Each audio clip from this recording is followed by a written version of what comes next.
Today we're going to be talking about cracks and what you can do with them in terms of color to make them a decorative part of the overall look of the concrete.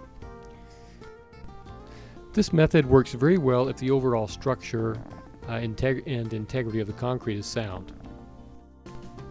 If you have very large cracks, half-inch or larger, or if you have height differences, then this method may not be what you're looking for.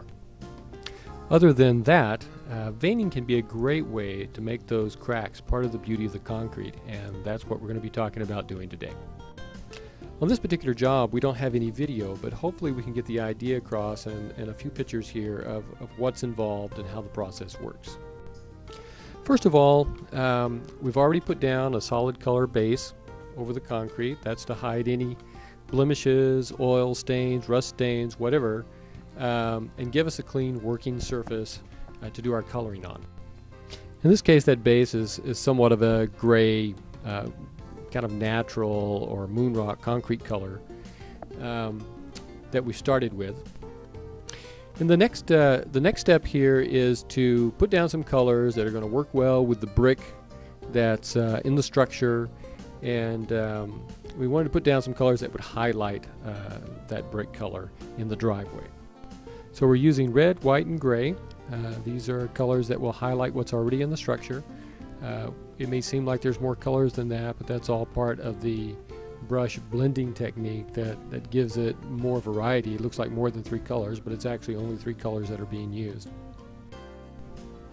Okay, on this job we wanted more veins than there were cracks on the job, so we had to figure out where we were going to put more veins besides where the actual cracks were.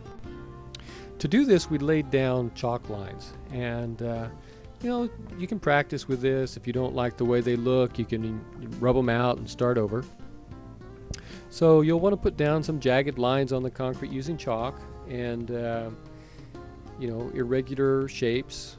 If you need some examples of how to lay that out, you can probably walk through your neighborhood and see lots of examples of cracked concrete, and use that as kind of a guide to help you lay out some of these chalk lines.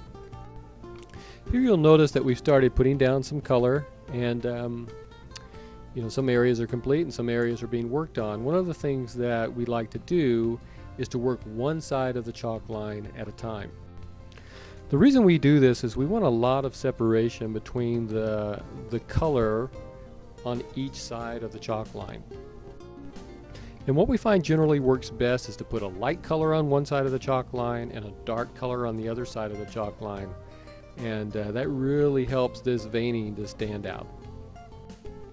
So once we have our vein kind of going, then the next step is to work out from that vein, doing our faux finish blending. There's other videos on how we've done that.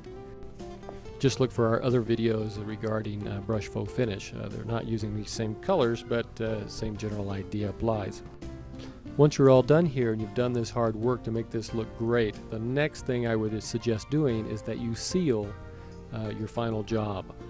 This will protect the job from fading and whiting and make it last quite a bit longer than if you just leave this concrete as it is and not seal it.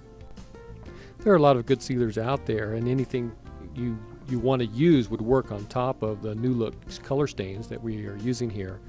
But I always suggest that people use the New Look sealants because they are made to work with the New Look product, and you can just go over the top of them. You run into a problem down the road and you want to change something, then there's no stripping to be done. You just clean it and color over the top of it. So I really suggest you use the New Look product when you're ready to do the sealing. Well, that's pretty much it for this slideshow, basically. We plan to have some more videos on doing this type of work. There are other methods of producing this type of look as well. We have a buffer technique that we've worked on and is working really well, and hope to have some video on that. Also, we have a buffer device that we've been working on, which is a stand-up buffing device, and hope to have for sale and available on our site coming soon. Also, we are planning on developing some small test kits so that people can try these techniques on a small board in their garage or something before they actually go out and do the work on their driveway or patio. We're always interested in knowing what our customers think, and if this is something that you would be interested in doing, let us know. Stop by our site at thisoldconcrete.com and fill out a comment form and let us know what you think. This has been produced by thisoldconcrete.com.